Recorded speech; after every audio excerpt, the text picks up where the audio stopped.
Hi, I'm Justin Theroux, and this is my watch list.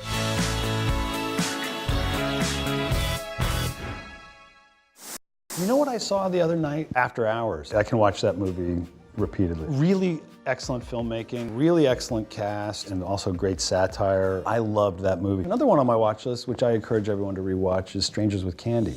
That is biting satire and hilarious. I would say if you wanted like a full education in excellent comedy, watch all the seasons of Strangers with Candy. Your sense of humor or whatever is kind of cemented by, you go like, oh, that hits my funny bone so hard. Step Brothers, I think, is gonna go in the canon of, all-time great films. And even SNL, which is always a bit stony, but that's kind of, like the way I like it. Some skits hit really hard, some kind of fall flat. It's usually about sort of 40% great, or 30, or sometimes 10. It's really great when it's great. At the time that I was growing up, sort of 90s, there was really only like 4 channels and you could consume all of television. And when you're a kid, you're just sort of this open vessel that can absorb everything. And then you find the things as your tastes get refined that you think are hilarious or fun. Or, I remember the Ben Stiller show was one of those. What's your dirty little secret?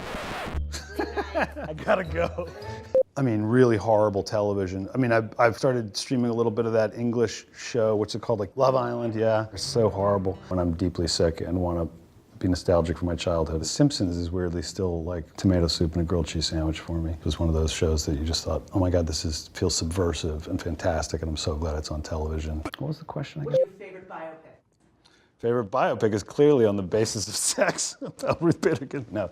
No, so it is sort of a straightforward biopic that does some time hopping. A lot of times when you see a biopic, it's usually in retrospect, whether it's Churchill or something, and they try and encapsulate the whole life. And it's nice knowing that she's also still alive and still here with us. It's nice knowing that her brain is still there. I mean, Cape Fear is one of my favorite huge left turn. I like when a villain has like a psychology behind them. De Niro's so incredibly over the top and insane in that movie. When he's drowning. Do I end here? Thanks for having me at Watchlist. There we go. We got it. Thank you so much. I think we covered all the angles.